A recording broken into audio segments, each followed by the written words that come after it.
Last time, on Daughter of the Twilight, Daughter of the Light, the plot of Ganondorf was uncovered through the mysterious letter by Shad. Link and Zelda were determined to either be in grave danger or already dead. Meanwhile, Midna and Zelda escaped Ganondorf by the hairs of their necks. But for how long?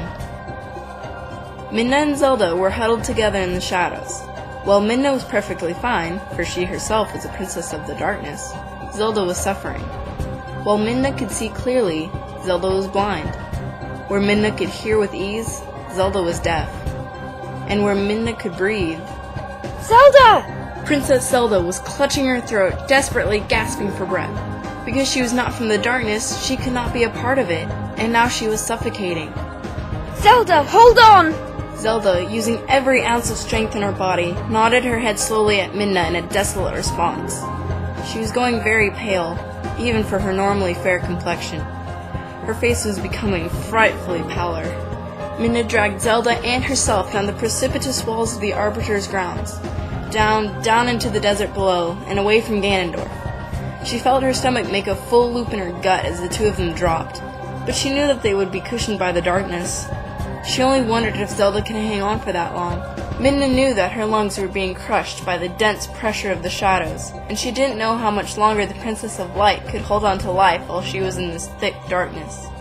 Zelda, please hold on. Just a little longer. We're going to make it. I promise. Zelda could not even manage so much as a nod of the head this time around. As soon as they reached the sand, Midna pulled Zelda and herself out of the shadows and into the light. They had escaped from Ganondorf, at least for the time being. Midna tried as hard as she could to keep her stomach inside of her. She had pulled out of the shadows and into the blinding light far too fast for her body to handle. But she would be alright, even if she had thrown up.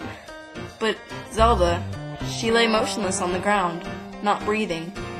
She had finally collapsed from the pressure, even though she was now in the realm of light. Midna took deep breaths in an attempt to get the oxygen flowing to her brain properly again. She dropped herself to the ground and put her head to Zelda's chest, desperately searching for a heartbeat. In Midna's frenzied panic, at first it seemed like Zelda had none. But then, after calming herself down for a few moments, she could feel a faint thumping. She's alive, but how much longer? Midna did not know how to restore a breathless person to life, and she did not know how much longer Zelda could go on living without breath. Back in the dark place Aura and Link were trapped in, Link was forced to accept the unacceptable. We are dead, aren't we? I never thought that it could have ended like that. No, don't lose hope yet. There's a small possibility that... Small possibility of what? That we aren't really dead? Just look at me, my body doesn't have a scratch on it. What does that have to do with anything? I bled to death. I was attacked by a re-dead. If you had really died, I would not be here, because I would not have been born in the first place. What do you mean? No, you wouldn't have died from that. From a servant of darkness as simple that you would not have fallen. My father would not have fallen. Why do you keep calling me your father? Because that's who you are. Link stopped for a moment and tried to recollect his thoughts. The girl had said that people always told her that she had her father's eyes, that she was only a half-breed. Could she be telling the truth? But that would mean that she would have to have been born almost 10 years ago. And back then, not only was he in his mere preteen days, but he did not even know such a thing as the Twilight people existed. Even if she had been born only recently and grown at an alarming rate, which was highly unlikely, there was still a problem with that theory. And besides, as much as he hated to admit it, he was still okay, let's not get into that kind of talk. Are you telling me the truth? Yes, of course I am. Listen, I know you may be wondering how that's even possible, but that's because I'm from the future. How did you get back to our time then? It's a long story. Seeing as how we are both potentially dead, I think we have plenty of time. It's a gruesome story. I've seen some pretty gruesome things in my life. Midna is my mother. And that shut him up. His eyes widened, and his mouth hung partially open. This knowledge had hit him pretty hard, but it didn't seem like it was easily sinking in. It was a little too much for him to handle. Midna was the mother? The Twilight Princess herself? The woman who had left him to shadow that stupid Twilight mirror? But then he got thinking back to the last words she had said to him. It was so clear in his mind. Link, see you later. And that was when she destroyed the only pathway between their worlds.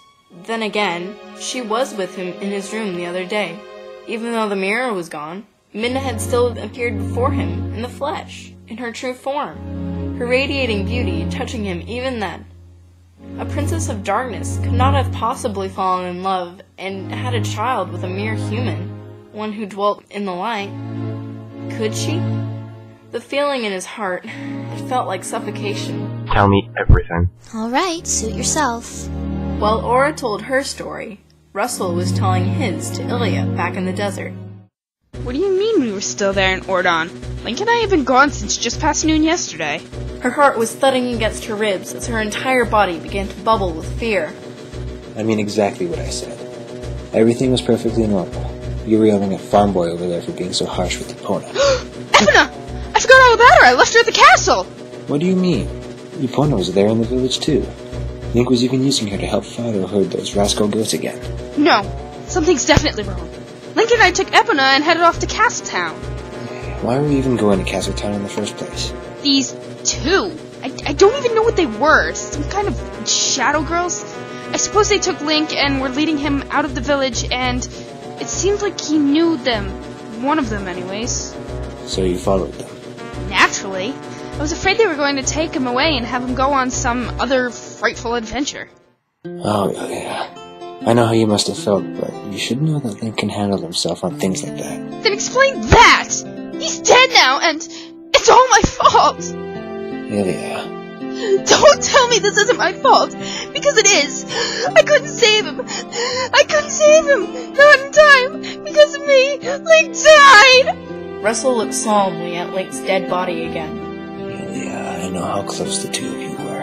I loved him! Russell looked at her, and she quickly covered her mouth. Just as Russell was about to say something more, the two of them heard a woman screaming. Zelda, breathe! Oh, please, don't die on me! Quick, come with me. I think that was my cue. That must be whoever was with the princess. Ilya nodded, and the two of them ran towards where the voice was coming from, leaving Link's body behind.